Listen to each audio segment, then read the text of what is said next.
26 de febrero de 2019.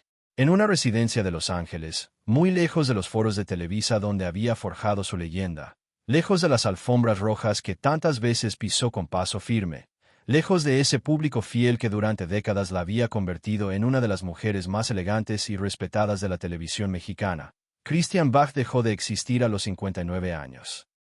Sin cámaras apostadas en la entrada, sin testigos, sin nada del ruido y el bullicio que siempre habían acompañado su carrera. Murió en el silencio, ese mismo silencio que durante años había envuelto sus últimos días como una mortaja anticipada. Pero México no se enteró esa noche, tampoco al día siguiente, ni siquiera 2 días después. El país entero, esos millones de personas que la habían visto crecer y brillar en la pantalla, que habían llorado con sus personajes y memorizado sus diálogos, tuvo que esperar hasta la madrugada del 1 de marzo para recibir un comunicado breve, frío, casi quirúrgico en su precisión clínica, que anunciaba que la actriz había muerto días atrás a causa de un paro respiratorio. 3 días de silencio absoluto.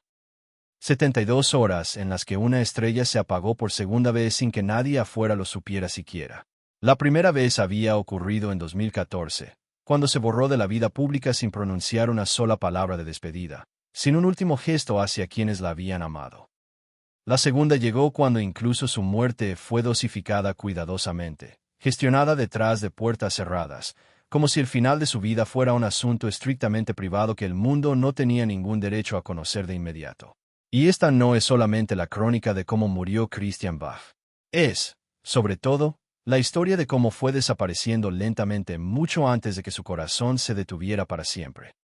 Es el relato de cómo una actriz nacida en Buenos Aires el 9 de mayo de 1959, formada con rigor en las aulas del derecho, transformada con el paso del tiempo en la reina indiscutible del melodrama mexicano con títulos inolvidables como Los ricos también lloran y Bodas de odio, terminó envuelta en una espesa y asfixiante niebla de rumores, aislamiento y verdades recortadas a conveniencia. Es la historia de cómo Humberto Zurita, el hombre que durante años fue presentado y celebrado por todos como el esposo perfecto, el compañero ideal, pasó de ser el celoso y absoluto guardián del silencio sobre la enfermedad de su mujer a edificar frente al público la figura profundamente conmovedora del viudo inconsolable. Y es, finalmente, el relato de cómo apenas unos años más tarde esa misma imagen impecable y cuidadosamente construida comenzó a agrietarse cuando apareció en escena una nueva relación sentimental que no llegó desde fuera, desde un mundo ajeno y distante, sino que brotó del círculo más íntimo y cercano de la propia Christiane, de su geografía emocional más privada. Hoy vas a descubrir 4 cosas muy concretas, 4 piezas que encajan para revelar el cuadro completo. La primera. Cómo se fabricó meticulosamente el cuento de hadas entre Humberto Zurita y Christiane Bach en 1986, cuando su boda parecía la coronación gloriosa y definitiva de una verdadera dinastía del espectáculo. La segunda, ¿qué fue lo que sucedió en realidad entre 2014 y 2019? Ese largo y oscuro periodo en el que Christiane se desvaneció del mundo y absolutamente nadie pudo volver a verla en persona. La tercera, como el duelo público de Humberto, que comenzó aparentemente como una expresión sincera de dolor, terminó convirtiéndose en una narrativa cuidadosamente construida, dirigida y administrada con mano de hierro. Y la cuarta, porque la llegada de Stephanie Salas provocó que millones de personas dejaran de ver a un viudo herido y desconsolado para empezar a preguntarse si detrás de aquel amor eterno y tan publicitado siempre había existido, agazapado, algo bastante más oscuro y perturbador. Pero para comprender la muerte en toda su dimensión, primero hay que retroceder hasta el momento exacto en que comenzó el encierro. Antes de que llegara el silencio, hubo brillo, mucho brillo. Antes de la casa cerrada y blindada en Los Ángeles, antes de los rumores sobre una enfermedad que jamás se explicó del todo a nadie, antes de los comunicados gélidos y de aquellas ausencias prolongadas que nadie se atrevía a cuestionar en voz alta, existió una historia que parecía demasiado perfecta como para tener un final feliz. Y conviene entenderlo bien desde este mismo instante, porque las tragedias más hondas y dolorosas casi nunca arrancan con un grito desgarrador. Suelen comenzar, por el contrario, con una imagen impecable, una postal admirada por todos, una fachada tan pulida y reluciente que nadie se atreve siquiera a rozarla con la mirada. Christiane Bach no llegó a México como una mujer común y corriente, una más entre tantas. Aterrizó con la elegancia natural e innata de quien parecía haber venido al mundo con el único propósito de dominar una pantalla. Había nacido en Buenos Aires el 9 de mayo de 1959. Había estudiado Derecho, una carrera exigente que le dejó como herencia una disciplina férrea, una inteligencia afilada como una navaja y una presencia magnética que no se enseña ni se aprende en ninguna academia de actuación del mundo. En una época en la que la televisión mexicana producía divas con una precisión casi de fábrica, fabricándolas casi en serie, Christian no necesitó que nadie la fabricara. Ella ya cargaba de origen con algo que las demás eran sencillamente incapaces de imitar. Ese rostro sereno e impenetrable, esos ojos fríos y profundos, esa manera única de pronunciar una simple frase como si detrás de cada palabra se escondiera una amenaza velada, una herida secreta o un misterio sin resolver. Por eso, entre el final de los años 70 y el comienzo de los 80, fue ganando poco a poco un lugar que muy pocas conseguían mantener con el paso del tiempo. Los ricos también lloran. Colorina. Bodas de odio. De pura sangre. Título tras título, personaje tras personaje, Christian Bach dejó de ser percibida como una actriz extranjera, una recién llegada, para transformarse en una reina natural, casi inevitable, del melodrama mexicano. Y entonces, justo en medio de ese ascenso imparable, apareció Humberto Zurita. No como un accidente menor en el guión de su biografía, no como un romance pasajero y discreto destinado a olvidarse, sino como la otra mitad exacta de una postal diseñada cuidadosamente para perdurar décadas enteras. En 1986, cuando finalmente se casaron, el acontecimiento no fue íntimo ni reservado. Fue público, multitudinario, casi una ceremonia de Estado. El 3 de febrero de aquel año, la boda no se limitó simplemente a unir a un hombre con una mujer enamorados. Fusionó dos marcas poderosísimas dentro del competitivo mundo del entretenimiento. Polanco se transformó en un auténtico hervidero de gente curiosa. La prensa se amontonó en las puertas, ávida. La curiosidad del público estalló sin medida. Y Televisa comprendió de inmediato que ante sus ojos no tenía simplemente a una pareja enamorada, sino a un auténtico emblema comercial y simbólico de incalculable valor. Se hablaba de ellos como si fueran una respuesta luminosa y esperanzadora en medio de una industria saturada de rupturas escandalosas, traiciones sonadas y romances fallidos que terminaban en titulares amargos. Eran hermosos, eran exitosos, eran rentables hasta el último detalle. Eran, al menos en apariencia, completamente invencibles. Guarda esa palabra en algún rincón cuidado de tu memoria, invencibles. Porque más adelante vas a comprender con claridad que muchas de las jaulas más asfixiantes y crueles no se construyen con barrotes de odio, sino con barrotes de pura admiración. Vistas desde afuera, todas las piezas del rompecabezas parecían crecer y multiplicarse felizmente. Amor, prestigio, proyectos ambiciosos, hijos, estabilidad, respeto profesional indiscutido. Sebastián nació en 1986, Emiliano en 1993. En 1996 fundaron Suba Producciones, y la narrativa se volvió todavía más seductora y completa de lo que ya era. Ya no eran únicamente un par de esposos famosos. Se habían convertido en una sociedad creativa de pleno derecho, en una familia que producía contenidos, tomaba decisiones importantes y avanzaba unida hacia un mismo horizonte luminoso. La industria entera los contemplaba con admiración como una dinastía elegante, una pareja madura que había logrado aquello que casi nadie consigue jamás dentro del implacable y voraz espectáculo mexicano. Permanecer. Resistir el paso inexorable del tiempo. Convertirse en sinónimo vivo y respirante de solidez y permanencia. Pero hay una pregunta incómoda que siempre vale la pena formularse cuando una historia luce demasiado perfecta para ser enteramente verdad. ¿Quién carga sobre sus propios hombros el peso enorme de esa perfección? Porque sostener una imagen impecable durante tantos años no sale gratis a nadie. Exige disciplina constante y agotadora, silencios estratégicos, renuncias personales dolorosas, control absoluto sobre cada detalle. Exige que alguien ceda terreno permanentemente, que alguien se sacrifique, para que el edificio entero no se cuartee y venga abajo. Y todo parece indicar que, dentro de esa historia, Christian fue convirtiéndose poco a poco, casi imperceptiblemente, en mucho más que una simple esposa y en mucho más que una actriz talentosa. Se transformó en el centro simbólico y neurálgico de toda una maquinaria familiar que necesitaba mostrarse invulnerable y perfecta ante el mundo. La mujer brillante, sofisticada y poderosa empezó a representar algo bastante más peligroso y frágil que el éxito.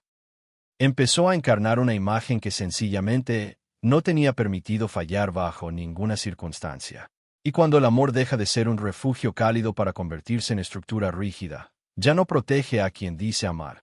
Administra, ordena, encierra, controla cada movimiento. Eso fue precisamente lo que nadie quiso ver ni reconocer mientras los reflectores seguían encendidos y la fiesta continuaba.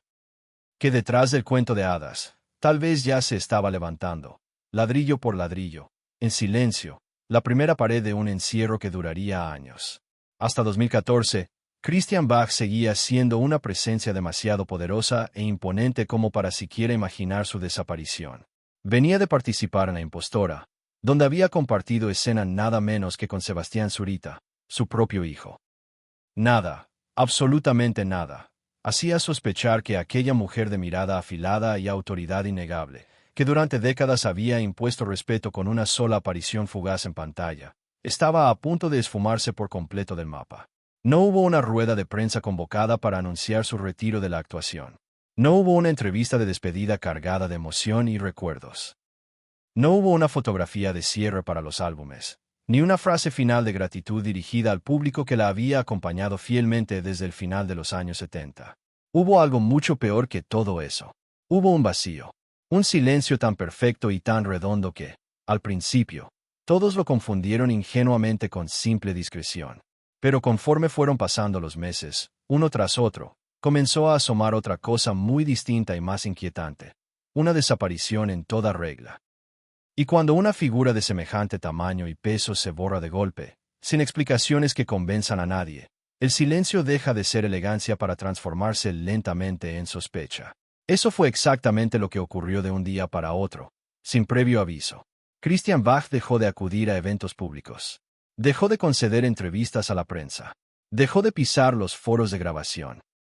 Dejó, en una sola palabra, de existir dentro del circuito donde había reinado con autoridad indiscutible por más de 3 décadas enteras.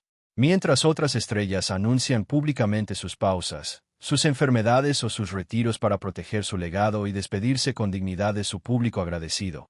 En el caso particular de Christian, lo que se levantó fue una muralla alta e impenetrable. Nadie entraba, nadie la veía, nadie sabía absolutamente nada. Y en el centro mismo de esa muralla se encontraba Humberto Zurita, transformado ya no en el esposo visible y orgulloso de antaño, sino en el administrador absoluto y único de toda la información que circulaba. Recuerda bien este detalle, grábatelo, porque más adelante va a pesar todavía más sobre la balanza de los hechos. Christian no desapareció tras una caída pública humillante, ni después de un escándalo sonado que la obligara a esconderse, ni a raíz de un fracaso profesional devastador. Desapareció cuando aún conservaba intacto su prestigio, su nombre, su belleza y su autoridad sobre el medio. Desapareció cuando todavía podía mirar de frente y sin temblar a toda la industria que la respetaba. Y justamente por eso la pregunta se volvió insoportable, imposible de acallar. ¿Qué estaba sucediendo realmente dentro de aquella familia aparentemente perfecta para que una mujer tan orgullosa y digna aceptara borrarse del mundo sin pronunciar una sola palabra de explicación? La versión oficial nunca fue firme ni consistente en el tiempo. Solo fue cambiante, escurridiza, resbaladiza como el agua entre los dedos. A veces se hablaba de cansancio acumulado tras años de trabajo. A veces de un merecido y comprensible descanso. A veces de un deseo legítimo de llevar una vida más tranquila y apacible, alejada del ruido y de las presiones constantes del medio. Pero el tiempo, implacable y revelador, empezó a filtrar otra clase de rumores mucho más inquietantes y sombríos. En febrero de 2017, cuando la ausencia ya resultaba demasiado prolongada para justificarse únicamente con el cómodo argumento de la reserva y la privacidad, comenzaron a circular versiones cada vez más perturbadoras. Se hablaba abiertamente de problemas graves de salud, de manos que se volvían rígidas e inmóviles, de un deterioro físico que avanzaba imparable en absoluto silencio, de una posible enfermedad degenerativa sin cura. Algunos mencionaban en voz baja la esclerosis múltiple. Otros aseguraban con convicción que se trataba de cáncer. Otros más hablaban de una inmovilidad cada vez más severa y limitante que la postraba. Nadie conseguía probarlo del todo con certeza. Pero, lo más perturbador de toda la situación, nadie podía desmentirlo del todo tampoco. Y ahí radicaba lo verdaderamente angustiante y enfermizo. El misterio no se resolvía nunca, simplemente se administraba con cálculo y cuidado milimétrico. Entonces Humberto salió finalmente a hablar. Y cuando por fin habló, no aclaró nada en absoluto, redujo.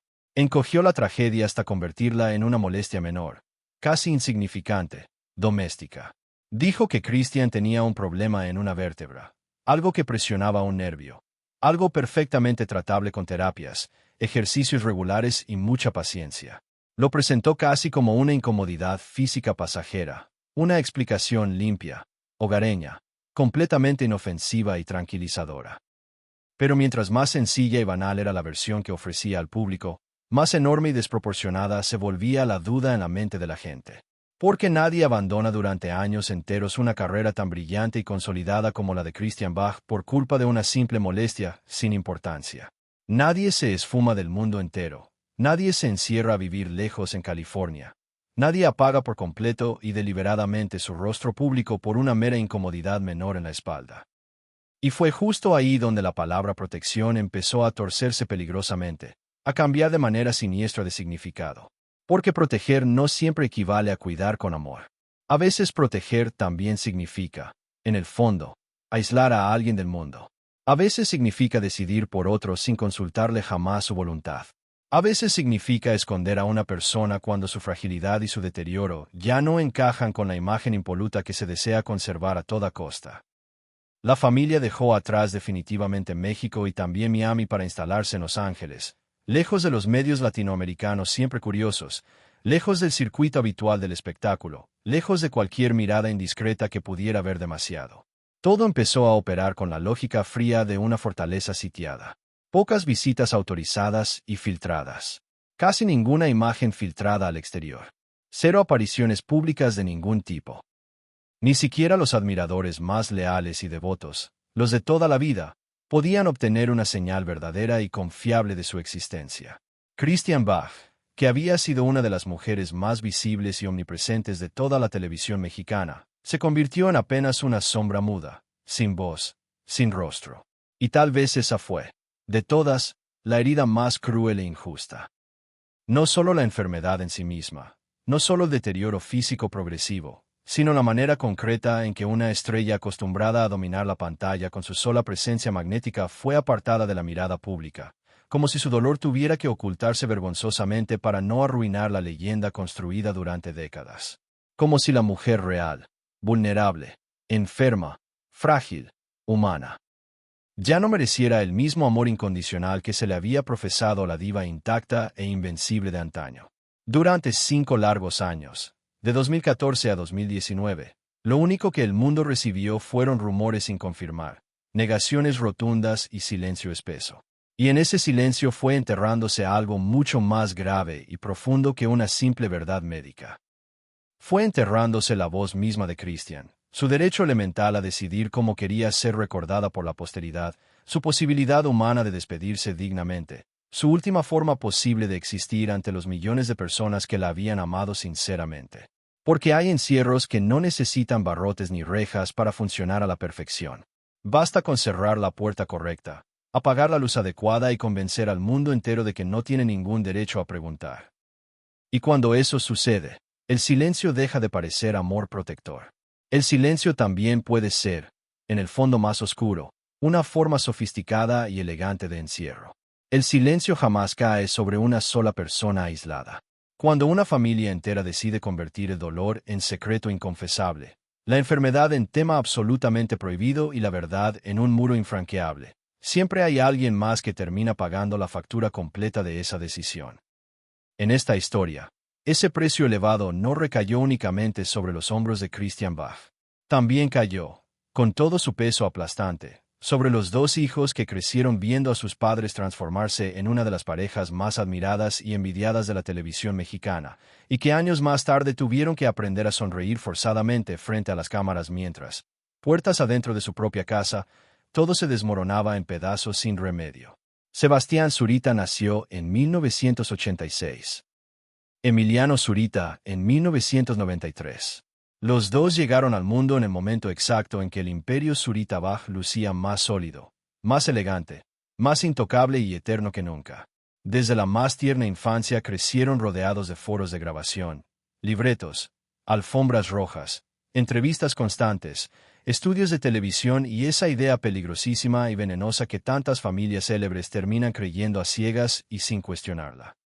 Que si la imagen se mantiene perfecta de cara al exterior, entonces el derrumbe interior todavía puede disimularse y posponerse un poco más de tiempo. Ellos no heredaron solamente un apellido ilustre y respetado por todos. Heredaron una maquinaria completa y compleja, una forma particular y exigente de habitar la vida donde todo debía verse impecable y reluciente, incluso cuando por dentro ya nada estaba bien y en su sitio. Y eso es precisamente lo que vuelve esta parte de la historia más cruel todavía que cualquier escándalo romántico por sonado que sea. Porque no estamos hablando de hijos abandonados en el sentido tradicional y literal del término, sin techo sobre sus cabezas, sin dinero, sin un apellido que los respalde y proteja. No, en absoluto. Estamos hablando de otra clase de abandono, mucho más sutil, silencioso e invisible. El abandono emocional que ocurre cuando a un hijo se le niega el derecho elemental y humano de vivir su propio dolor con verdad y libertad, cuando se le obliga a proteger una narrativa familiar antes que su propia herida abierta y sangrante, cuando la lealtad debida al padre pesa más en la balanza que la necesidad desesperada de gritar a los cuatro vientos que algo terrible está sucediendo de verdad.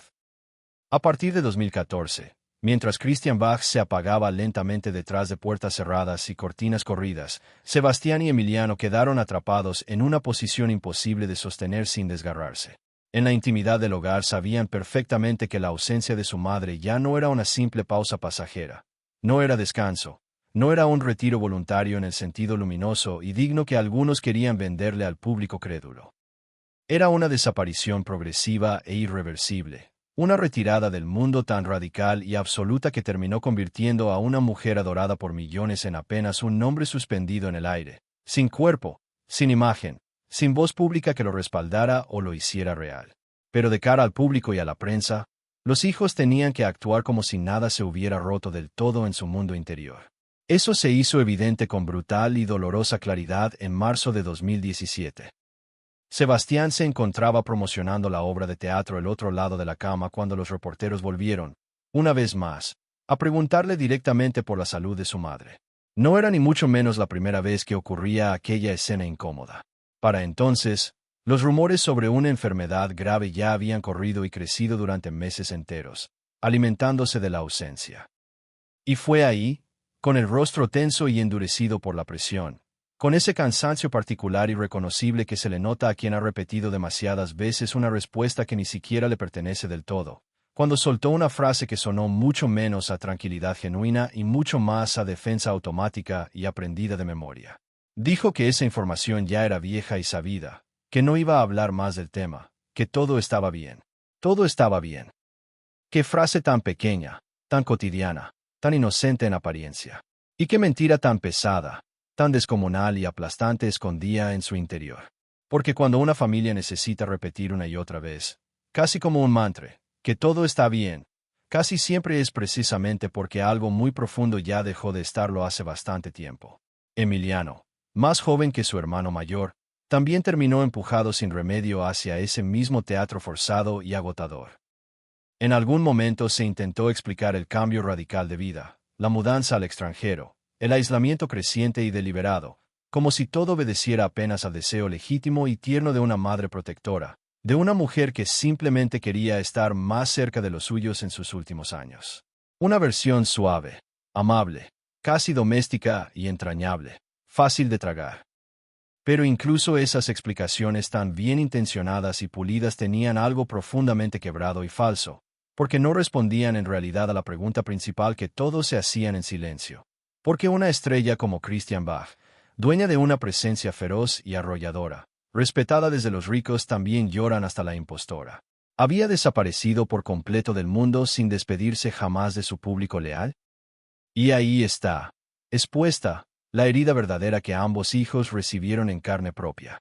No fue únicamente ver a su madre deteriorarse físicamente día tras día, sin poder hacer nada, sino tener que custodiar celosamente ese deterioro como si se tratara de un secreto de Estado de la máxima seguridad nacional. No fue solo sufrir en silencio, sino verse obligados a hacerlo en el más absoluto y solitario de los silencios. No fue solo perderla al final, sino empezar a perderla mucho antes de su muerte oficial, sin siquiera poder nombrar del todo, ponerle palabras, a lo que estaba ocurriendo ante sus propios ojos impotentes. Esa clase particular de dolor no explota nunca hacia afuera. Esa clase de dolor se congela por dentro, se solidifica, se vuelve costumbre amarga, se vuelve disciplina aprendida, se transforma en una manera silenciosa de respirar sin hablar jamás. Quizá por todo eso ambos se refugiaron tanto en el trabajo, en sus propios proyectos personales, en la necesidad imperiosa y casi vital de construir algo enteramente propio fuera del molde rígido y asfixiante que los había formado desde niños. Addiction House no fue solamente una apuesta creativa y profesional ambiciosa. También pareció, en muchos sentidos profundos, una verdadera salida de emergencia, una puerta de escape. Una forma concreta de levantar una identidad propia y diferenciada, lejos del santuario roto donde durante años la verdad entraba apenas a medias y el silencio mandaba por completo, sin discusión ni apelación posible.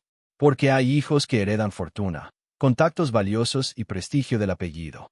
Y hay otros, en cambio, que heredan algo mucho más pesado y difícil de cargar sobre los hombros toda la vida. La obligación tácita de sostener una mentira con la misma elegancia impecable y estudiada con la que un día les enseñaron a caminar frente a las cámaras. Y cuando eso ocurre, la familia deja de ser refugio seguro. La familia también puede convertirse, sin que nadie lo note ni lo denuncie, en la primera y más implacable escuela del silencio. El 26 de febrero de 2019, Christian Bach murió en una residencia de Los Ángeles. Pero México no lo supo ese día, ni al siguiente, ni tampoco al otro. Durante 72 horas completas, una de las mujeres más elegantes, más enigmáticas y más admiradas de toda la televisión latinoamericana permaneció muerta detrás de un muro de silencio impenetrable, mientras el mundo entero seguía girando indiferente como si absolutamente nada hubiera ocurrido. No hubo cámaras agolpadas en la puerta esperando. No hubo despedida pública, ni capilla ardiente. No hubo una última imagen para el recuerdo colectivo. Solo un comunicado seco y conciso, liberado a cuentagotas hasta la madrugada del 1 de marzo, en el que se informaba escuetamente que había fallecido a causa de un paro respiratorio. Y ahí, en ese preciso instante, comenzó otra operación bien distinta. No la del duelo sincero y privado, sino la del relato cuidadosamente diseñado y calculado. Porque una cosa es perder al amor de tu vida en la intimidad, y otra muy distinta es administrar esa pérdida hacia afuera como si se tratara de un patrimonio moral del cual sacar provecho y autoridad. Durante 5 años, entre 2014 y 2019, Humberto Zurita había levantado pacientemente una muralla protectora alrededor de Christian. Cuando la prensa preguntaba con insistencia por su estado de salud, él respondía con evasivas calculadas al milímetro. Cuando los rumores hablaban abiertamente de una enfermedad grave y terminal, él los reducía a un simple problema de vértebras, a una molestia menor sin importancia, a algo perfectamente tratable y temporal. Cuando el público se preguntaba en voz alta por qué una mujer que había protagonizado historias inolvidables como Bodas de Odio, de Pura Sangre y La Impostora había desaparecido de pronto sin despedirse de nadie, la respuesta era siempre la misma, invariable y monótona. Privacidad, respeto, silencio. Pero en cuanto Christian murió, ese mismo silencio empezó a cambiar de forma y de función con una velocidad sospechosa. Dejó de servir para ocultar una enfermedad vergonzante y comenzó a servir para esculpir cuidadosamente una imagen nueva, la del viudo perfecto e inconsolable. Y Humberto la interpretó con la disciplina y el oficio de un actor veterano y experimentado en las tablas. Apareció devastado, sereno, elegante en su dolor, casi litúrgico en cada gesto. Habló de Christian como del gran amor de su vida, el único e irrepetible que jamás tendría igual. Dijo solemnemente que jamás se divorciaría de ella, ni siquiera después de la muerte que los separaba. Declaró con gravedad que hay secretos que uno se lleva consigo, atados al alma, hasta la tumba. Repitió una y otra vez, machaconamente, que ciertas cosas debían quedarse para siempre en el ámbito íntimo y privado, lejos de miradas. Publicó fotografías llenas de nostalgia, recuerdos compartidos de una vida juntos, homenajes emotivos y cuidados. Compartió poemas cargados de ausencia y melancolía profunda. Cada palabra que pronunciaba parecía confirmar la devoción absoluta de un hombre que había quedado suspendido para siempre, congelado, en el dolor de la pérdida. Cada gesto medido reforzaba meticulosamente la imagen pública de una fidelidad inquebrantable y conmovedora. Y millones de personas quisieron creerle de buena fe, porque el público siempre necesita desesperadamente una figura noble a la cual aferrarse cuando una tragedia lo desarma y lo deja huérfano por completo. Pero guarda bien esto en tu memoria, no lo olvides. Mientras la enfermedad real de Christian fue rigurosamente encerrada y ocultada al mundo, el duelo de Humberto fue generosamente exhibido y difundido por todos los medios. Ese contraste tan brutal e innegable lo cambia absolutamente todo. Porque no estamos hablando de un hombre que eligió libremente el recogimiento absoluto y el luto estrictamente privado. Estamos hablando de alguien que exigió oscuridad total y discreción absoluta para la decadencia física de su esposa, pero que se permitió toda la luz y los reflectores del mundo para su propio sufrimiento personal. Y entonces, la pregunta ya no fue solamente qué le había pasado realmente a Christian Bach durante sus últimos y oscuros años de vida. La pregunta empezó a ser otra mucho más incómoda y espinosa: si aquella viudez tan solemne y conmovedora también estaba siendo dirigida y cuidadosamente puesta en escena. Sí. Con el paso del tiempo, las versiones también empezaron a moverse, a deslizarse y a contradecirse entre sí. Primero se habló de un paro respiratorio como causa de muerte. Después, años más tarde, apareció de pronto en escena la palabra cáncer. Luego llegaron las frases ambiguas y veladas, los secretos enterrados para siempre, la idea repetida de que había verdades que jamás debían pronunciarse en voz alta ante nadie. Y así, incluso después de muerta y enterrada, Christian Bach siguió atrapada dentro de una narrativa que ella no controlaba ni podía controlar desde su silencio. Su cuerpo había desaparecido del mundo físico, pero su historia seguía firmemente en manos ajenas. Eso fue lo más perturbador de todo el asunto. La mujer que había sido borrada del mundo antes de morir también quedó borrada de la explicación completa después de morir. Y mientras el público lloraba sinceramente a Christian, comenzó al mismo tiempo, casi sin notarlo, a consagrar y a glorificar a Humberto, como si la tragedia hubiera tenido una sola víctima visible y un único sobreviviente heroico y digno de toda compasión. Como si el dolor, cuando se cuenta y se administra con habilidad, pudiera transformarse en una corona de laureles brillante. Pero ninguna máscara, por bien ajustada que esté, dura para siempre puesta. Y el hombre que había convertido el duelo en escudo protector todavía estaba a punto de cometer la traición definitiva que destruiría para siempre el mito del viudo inconsolable. La grieta definitiva e irreparable no apareció el día exacto en que murió Christian Bach. Apareció después, mucho después, cuando el luto sagrado dejó de ser un altar de devoción y empezó a convertirse, poco a poco, en un escenario teatral con público. Porque una y otra muy distinta es descubrir, apenas unos años más tarde, que el hombre que había construido pacientemente todo su prestigio moral sobre la imagen del viudo inconsolable ya estaba escribiendo un nuevo capítulo de su vida sentimental con una mujer que no venía de afuera, de un mundo ajeno y desconocido, sino del corazón mismo del círculo íntimo que Christian había llamado suyo en vida. Ahí fue donde la historia dejó de ser simplemente triste y melancólica para volverse francamente incómoda y turbia.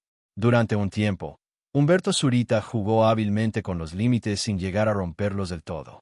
Hubo rumores persistentes, nombres que sonaban en los pasillos, silencios calculados estratégicamente, fotografías ambiguas y sugerentes, especulaciones con compañeras de trabajo, versiones que iban y venían como humo escurridizo entre los dedos.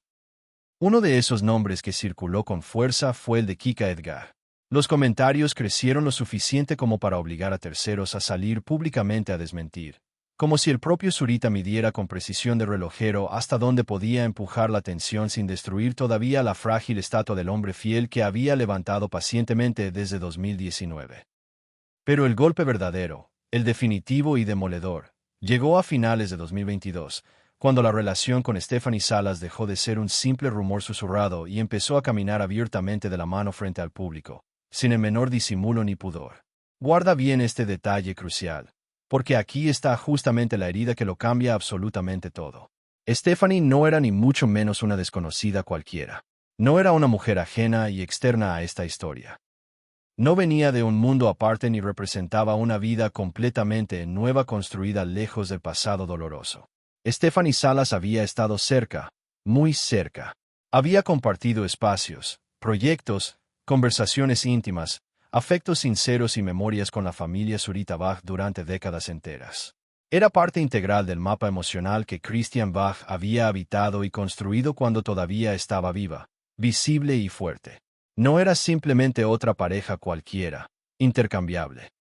Era alguien que pertenecía, de algún modo profundo, a la geografía íntima y personal de la ausente, de la difunta. Y cuando el reemplazo surge desde adentro, desde el propio círculo cerrado, el dolor cambia por completo de naturaleza y de forma. Ya no parece solamente una nueva oportunidad legítima y comprensible de rehacer la vida. Parece, más bien, una invasión flagrante, una usurpación dolorosa del lugar de la muerta. Por eso la reacción pública fue tan dura, tan visceral e implacable. No se trataba únicamente de que Humberto hubiera decidido rehacer su vida sentimental tras la viudez, algo perfectamente comprensible, legítimo y profundamente humano. Se trataba del contraste brutal y escandaloso entre todo lo que había dicho y jurado antes y lo que estaba haciendo ahora a la vista de todos. Entre el hombre que había repetido hasta el cansancio, casi obsesivamente, que Christian era absolutamente irrepetible y única en el mundo, y el hombre que aparecía ahora sonriente y feliz junto a una mujer que había sido cercana a ella en vida. Entre el guardián abnegado del gran amor eterno y el sobreviviente que, de pronto, ya no parecía tan devastado ni tan roto como había jurado entre lágrimas frente a las cámaras. Y en ese contraste demoledor e imposible de ocultar, la figura del viudo ejemplar comenzó a perder algo mucho más importante y valioso que la simple simpatía del público. Empezó a perder lo esencial, credibilidad. Pero Humberto no respondió con silencio prudente, como quizá cabría esperar de alguien acorralado. Respondió como siempre había respondido en los momentos más delicados y peligrosos de su vida pública, tomando el control absoluto de la narrativa. Habló de Stephanie como de una mujer luminosa, querida por todos, entrañable y dulce. Recordó convenientemente que Christian y ella habían sido muy amigas, muy cercanas, casi inseparables durante ciertos periodos de pasado. Y luego pronunció una de las frases más desconcertantes y perturbadoras de toda esta historia. Insinuó que, de algún modo misterioso e inexplicable, Christian se la había enviado desde el más allá, como si la mujer muerta hubiera bendecido desde la ausencia eterna el nuevo vínculo amoroso del hombre que en vida había controlado celosamente hasta la última frontera de su exposición pública. Piensa por un momento, con calma, en la violencia simbólica brutal que encierra semejante afirmación. No le bastó con administrar su enfermedad en secreto. No le bastó con controlar el silencio absoluto durante 5 largos años. No le bastó con decidir él solo cuando el mundo podía finalmente enterarse de su muerte. Tampoco le bastó con convertir el duelo en una fuente inagotable de autoridad moral y compasión pública. Había que ir todavía un paso más lejos, cruzar una última frontera. Había que usar incluso la memoria sagrada e indefensa de Christian para legitimar y bendecir la siguiente etapa sentimental de su vida, como si ella, aún muerta y silenciada, siguiera obligada a servir de escudo emocional para proteger la imagen pública de Humberto. Esa fue la verdadera traición, la imperdonable. No la del cuerpo ni la de la infidelidad, sino la traición del relato, de la memoria. Porque a partir de ese preciso instante revelador, todo empezó a leerse de una manera completamente distinta y sospechosa. Las fotografías antiguas dejaron de parecer simples homenajes nostálgicos y sinceros. Las frases de amor eterno empezaron a sonar mucho menos sagradas y verdaderas.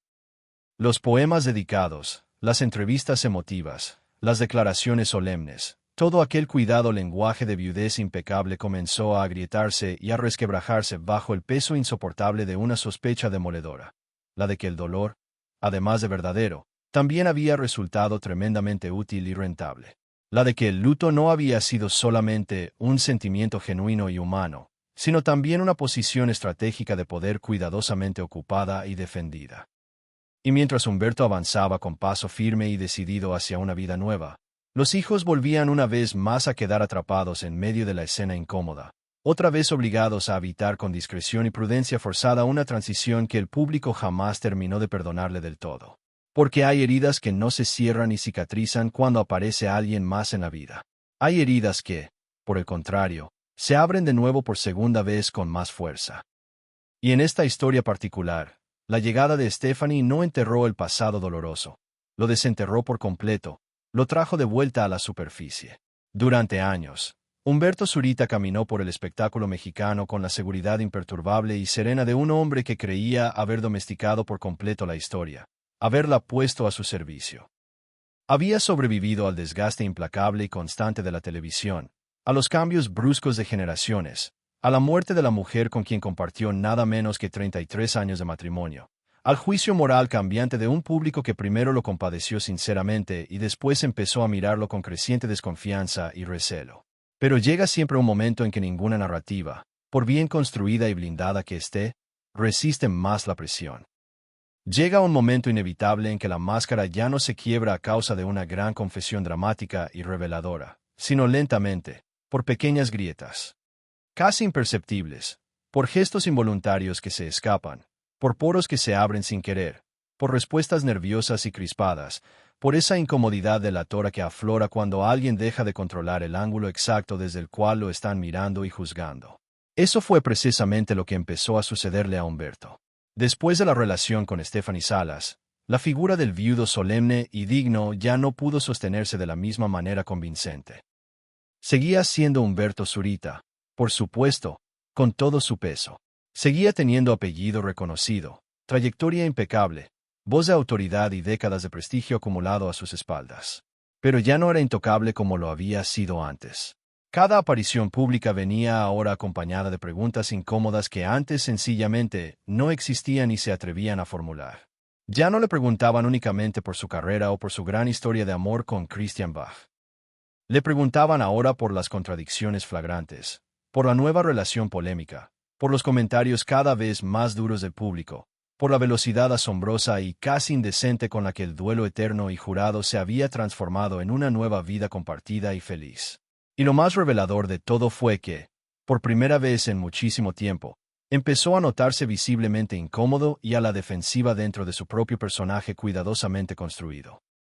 En agosto de 2024, esa incomodidad latente y contenida se volvió mucho más evidente y pública ante todos. Circularon videos en las redes sociales donde se le veía claramente desorientado, alterado, con movimientos torpes y descoordinados, respondiendo de forma áspera y cortante a las personas que se le acercaban con cámaras.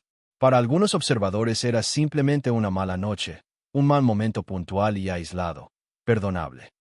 Para otros, más críticos, era algo bastante más serio y preocupante de fondo. Se habló abiertamente de exceso, de desgaste físico y emocional acumulado, de un hombre profundamente cansado de sostener durante años una versión de sí mismo que ya no convencía a todos por igual. Humberto salió a responder visiblemente molesto e irritado, rechazando con vehemencia las versiones más duras que circulaban, negando rotundamente cualquier problema mayor, insistiendo en que se estaba exagerando todo desproporcionadamente. Pero incluso en su propia defensa airada había algo profundamente roto y delator, porque cuando alguien verdaderamente domina su narrativa y se siente seguro, no parece nunca acorralado ni a la defensiva. Y Humberto empezó a parecerlo cada vez más, día tras día. Lo mismo ocurrió, exactamente igual, con las preguntas insistentes sobre Stephanie. Cada rumor de discusión acalorada, cada gesto captado en público por las cámaras, cada comentario sobre diferencias de carácter o escenas tensas entre la pareja provocaba en él respuestas cada vez más secas, breves y cortantes. Él insistía una y otra vez, con creciente fastidio, en que simplemente hablaban entre ellos con intensidad y pasión, que la prensa deformaba y exageraba malintencionadamente las cosas, que todo era producto de la imaginación ajena y morbosa. Pero el problema de fondo ya no era únicamente lo que pasaba o dejaba de pasar realmente entre ellos dos en la intimidad. El problema verdadero era que el público había empezado a leerlo y a interpretarlo de una manera completamente distinta a la de antes. Cada reacción dura suya, cada frase defensiva, cada intento desesperado de corregir y moldear la percepción ajena reforzaba sin querer una sospecha mucho más profunda y arraigada, la de un hombre que pasó demasiados años de su vida administrando silencios y controlando relatos, y que ahora descubría con horror creciente que hay momentos en los que el relato simplemente se escapa, irremediablemente, de entre las manos. Y esa es quizá la caída más cruel e irónica de todas las posibles. No la caída física del cuerpo, no la caída económica de la fortuna, sino la caída simbólica del personaje, la del hombre que quiso decidirlo todo. ¿Cómo debía ser recordada exactamente su esposa? ¿Cómo debía interpretarse y leerse su dolor? ¿Cómo debían comportarse y callar sus hijos? ¿Cómo debía entenderse y aceptarse su nueva relación? Y que al final terminó viendo, impotente y sin poder evitarlo, cómo la opinión pública empezaba a arrebatarle lentamente el control absoluto de su propia imagen tan cuidada. 33 años de matrimonio convertidos en leyenda. 5 años de desaparición silenciosa y administrada con frialdad. 3 días enteros de retraso calculado para anunciar una muerte. Un nuevo amor que rompió definitivamente el mito construido. Y ahora, las grietas visibles e innegables de un hombre que ya no puede ordenar ni controlar la historia como antes lo hacía a su entero antojo. Porque cuando alguien pasa demasiado tiempo de su vida controlándolo absolutamente todo a su alrededor, tarde o temprano llega el instante inevitable y revelador en que lo único que ya no puede controlar de ninguna manera es precisamente la verdad que empieza a filtrarse, gota a gota, sin remedio, por entre las grietas del relato. Hoy, los restos de aquella historia tan sonada no viven ya en una mansión silenciosa de Los Ángeles, ni habitan en los titulares amarillistas que durante años intentaron decidir que debía recordar exactamente el público. Viven ahora en otra parte muy distinta y más íntima. Viven en la memoria rota y fragmentada de una familia que todavía carga sobre sus espaldas con todo aquello que nunca pudo decirse completo ni en voz alta. Viven en 2 hijos que crecieron bajo el resplandor cegador de una pareja convertida en emblema nacional, y que al final tuvieron que aprender dolorosamente a sobrevivir entre ausencias prolongadas, versiones oficiales contradictorias y una verdad que siempre, invariablemente, pareció quedarse a medio camino, sin completarse. Porque cuando una familia entera pasa demasiado tiempo administrando el silencio como norma, ese silencio no termina ni se disuelve con la muerte de quien lo originó. Se hereda. Pasa de generación en generación como una carga. Sebastián y Emiliano Zurita comprendieron esa dura lección muy pronto, demasiado pronto para su edad. Entendieron que el apellido que durante años les había abierto generosamente todas las puertas también pesaba sobre sus hombros como una pesada lápida de mármol. Que ser hijos de Christian Bach y Humberto Zurita no significaba aún